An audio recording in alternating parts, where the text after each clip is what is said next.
All right. Thank you, everyone, for coming. This is, I believe, the last talk for the day, so I'll try to keep it short. So today I'll be talking about how can physics inform deep learning methods in scientific problems, which is very much related to the theme of this workshop. Here is an outline for the talk for today. We'll first try to understand why do we even need physics to inform deep learning methods. Why are black box methods not sufficient just by themselves in scientific problems? I'll discuss this emerging paradigm of theory-guided data science that tries to integrate scientific knowledge with data science methods. And in this paradigm, I'll discuss some of our recent work on integrating scientific knowledge with deep learning methods. And finally, I'll talk about some of the future research directions in this area. So we are all aware of the deluge of big data in physical and life sciences, which is reflected in all the great talks that we heard today. We have data from satellites, from models in climate science, in particle physics, in quantum chemistry, quantum physics, and so on. All of this data makes it possible for us to apply recent advances in data science, such as deep learning, to extract knowledge, patterns and models automatically from large volumes of data. And these methods are generally developed and deployed in a manner that is agnostic to the underlying scientific principles driving these variables, thus earning the name black box models. These methods have been hugely successful in commercial problems in computer vision, speech, language translation, and so on. And we have been hearing this throughout the conference. And there is a huge anticipation and growing promise in the scientific community to untap the power of deep learning for scientific problems. This is reflected in a series of special issues in Nature and Science journals. To the extent that some have even referred to the rise of black box data science as the end of theory, where the idea is that given large collections of data, we can completely discard scientific theory-based models that have been the cornerstones of scientific progress and completely rely on the information contained in data. However, such tall claims generally fall flat when black box methods are actually applied in practice in scientific problems. And a case in point is the rise and fall of Google flu trends. So this was a system to predict the onset of flu just based on Google search queries without using any physical knowledge of how diseases spread. And despite its initial success in the years that was used to train the model, it soon started overestimating by several factors to the point that it was eventually pulled down. And this is not an isolated story. There are many articles and reports that highlight the pitfalls in black box applications of data science in scientific problems. So what's so special about scientific problems that makes black box methods fail, or at least not able to achieve similar levels of success? Well, there can be many reasons. One of the primary reasons is that in many scientific problems, we are dealing with a large number of variables that interact in complex, non-stationary ways, and we often have limited number of samples. For example, in climate science, even if we look at coarse resolution data sets, we have about 10,000 locations or variables across the world. And we only have data, good quality data for the last 30 to 40 years, which is starting from the satellite era, or we may go to maybe 100 or 150 years. This makes it difficult to train data-hungry methods to achieve good training performance. And even more so, when the size of both the training and test sets are small, even standard methods for evaluating model for performance break down. This is because if we have a limited labeled set, howsoever we may divide or split the data into training and test portions, it is easy to learn relationships that look good on both the training and test sets, but do not hold well outside the labeled set. This is what actually happened with the Google flu example. And a more fundamental concern with black box methods is the need for interpretability in scientific problems. Yesterday we had a great symposium on interpretability in machine learning and a very lively debate. And I believe interpretability is even more important in scientific problems for several reasons, because a method, a model that can be explained by scientific theories, by existing scientific theories, can form as the basis of scientific advancements that can be used as building blocks by other researchers. And a more direct importance is that a model that can be explained by existing scientific theories stands a better chance at learning generalizable patterns and avoiding the phenomena of overfitting. So with that understanding, let's look at this dichotomy between theory-based models and data science models using this 2D view. On the x-axis, we have the amount of data that we are using, and on the y-axis, we have the amount of scientific theory that we may be using.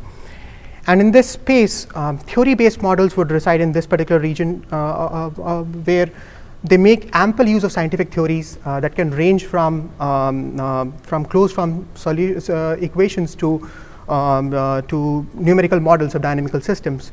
And despite their huge progress, they contain knowledge gaps in describing certain processes that are either too complex to understand or are too difficult to observe directly. On the other side of the spectrum, we have data science models that make ample use of data, but are agnostic to the underlying scientific theories. And they both make ineffective use of the two sources of knowledge, scientific theory and data. And there is a promise there is a need in developing methods that can use scientific theory and data science at an equal footing. This is the paradigm of theory-guided data science that tries to take full advantage of the unique ability of data science methods to automatically extract knowledge and pattern from data, but without ignoring the treasure of knowledge accumulated in scientific theories. Our recent perspective article on this topic tries to build the foundations of this paradigm by discussing several ways scientific knowledge can be integrated with data science methods in various scientific disciplines. And this idea of combining scientific knowledge with data science is already beginning to show promise in a number of emerging applications. And this is also reflected in all of the talks that we heard today, which are all examples of this line of research. Here is just a short highlight of some of these works. This is in no way complete or exhaustive. We have some of our own work in earth science that I'll be going through today. There are approaches to build machine learning methods for turbulence modeling, for discovery of novel materials, for new density functionals, and in many other domains. And there are many other conferences and industry initiatives that are also focusing on this line of research. One of the examples is the physics-informed machine learning workshop at Los Alamos National Laboratory. So let's try to understand what theory-guided data science is. Let's look at one of the overarching objectives, which is to learn physically consistent models. Traditionally, there is a notion to favor simpler models to achieve generalizability. One way to view this is by looking at the space of all possible models for a given predictive learning problem, where the star represents the true nature of relationships, the true model between the input and output variables. And we have three different families of models, M1 to M3, ranging with different levels of model complexity, shown as these three curves. Any point on these curves represents a specific model that can be learned given a specific sample of training instances. So what we can see is that models belonging to M1 on an average are quite far away from the truth, so they have a high bias. But they do not vary a lot with small changes in the training set, so they have low variance. On the other hand, models belonging to M3 on an average are quite close to the true model, but they have high variance. So we need to reduce both the bias and the variance, and one way to look at this is to say that any estimate of generalization performance has to depend not only on the training accuracy but also on the model complexity.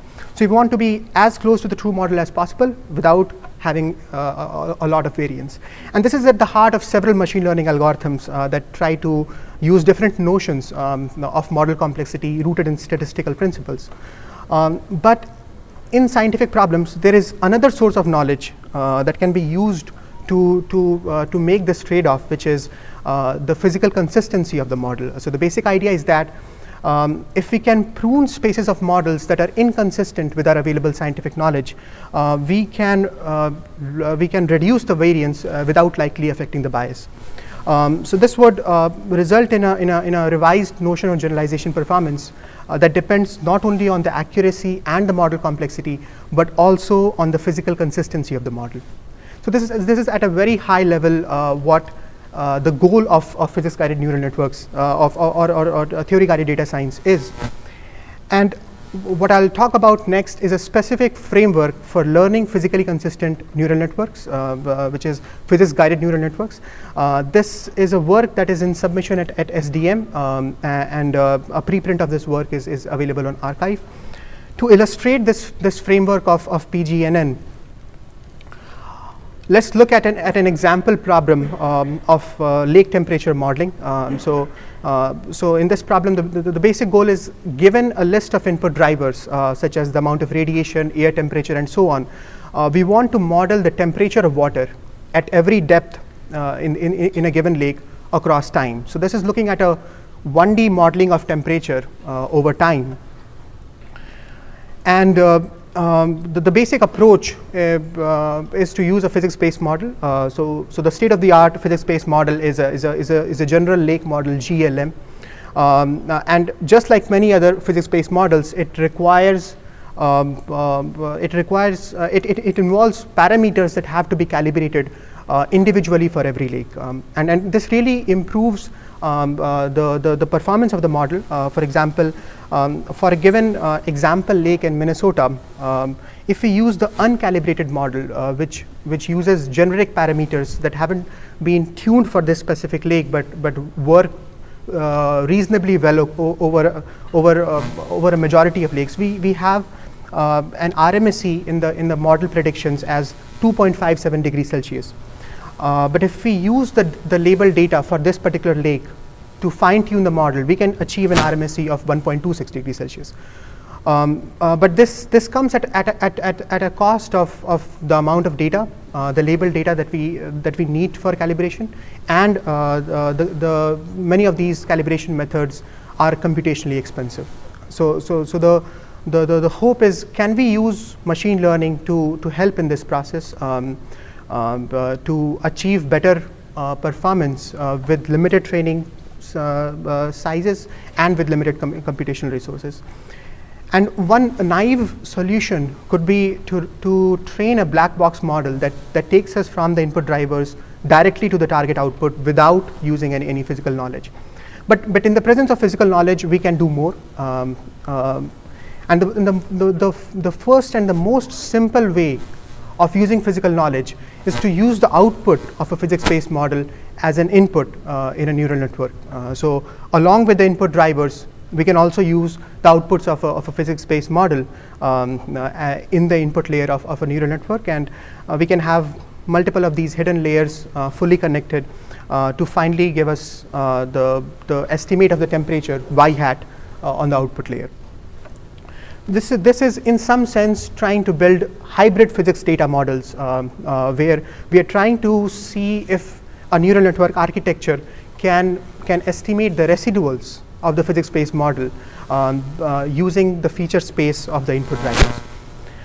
And the traditional approach to train any such neural network would be to minimize loss functions that depend on let's say the discrepancy of the model predictions and the actual observations, as well as on L1, L2 statistical norms of model complexity.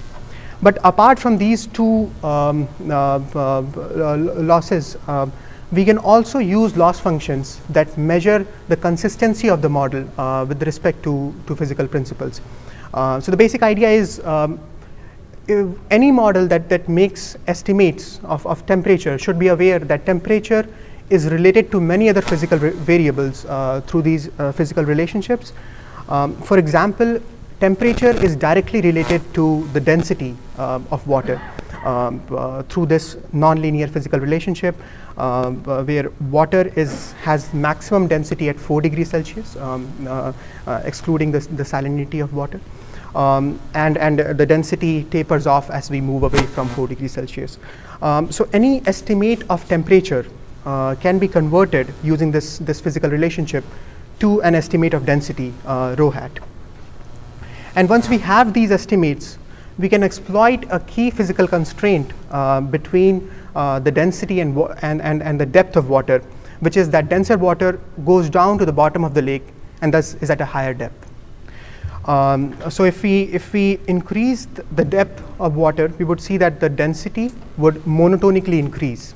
And this simple physical relationship can be used to design a physics-based loss function as follows.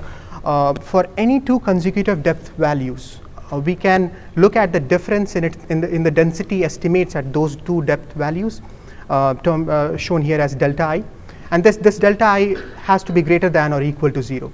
So delta I is basically representing the violation of the model predictions with respect to this physical constraint, and a very simple loss function could be just to look at the sum of all physical violations that the model is making. So this would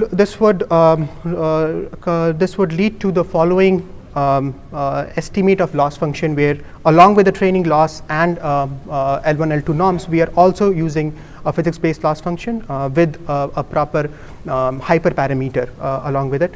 So this is in some sense a working implementation of the high-level goal of introducing physical consistency in data science methods. And a good part about this is that it doesn't require labels. It can be applied in an unsupervised fashion. Here are the results of this model. So we already looked at the RMSE of the uncalibrated model, which is 2.57 degrees Celsius.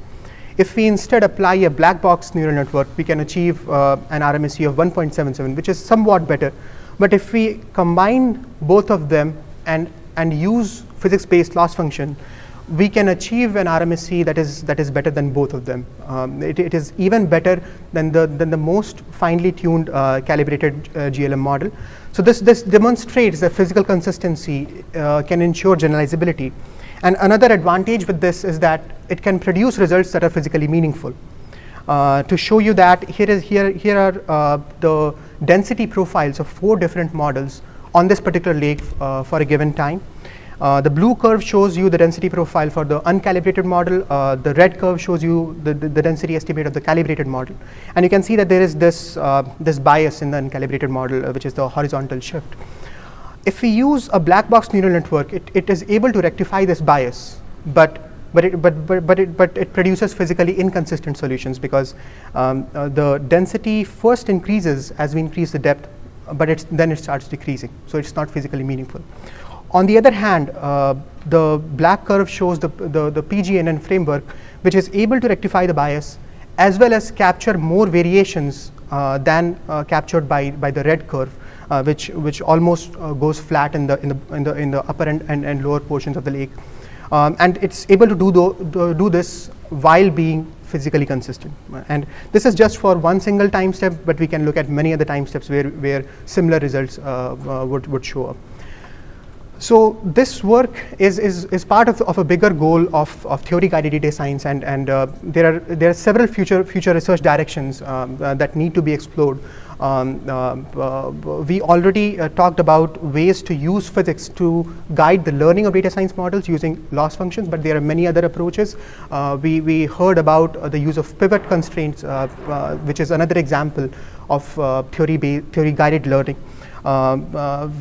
Theory can also be used in the design of the data science model by choosing right response functions, activations functions, like the jet parse trees that was introduced in the morning. Theory can also be used to refine the outputs, to post-process and to prune the results. There is another emerging direction to create hybrid models of physics-based models and data science models, so that data science can augment or replace components of physics-based models that suffer from high systematic errors. And finally, there is this long-standing tradition of inference of model parameters where data science can help them. And there are several posters and presentations that talked about this work. So with that, I would like to conclude. So we discussed the paradigm of theory-guided data science, which is gaining prominence in several scientific disciplines. Thank you. Please let me know if you have any questions.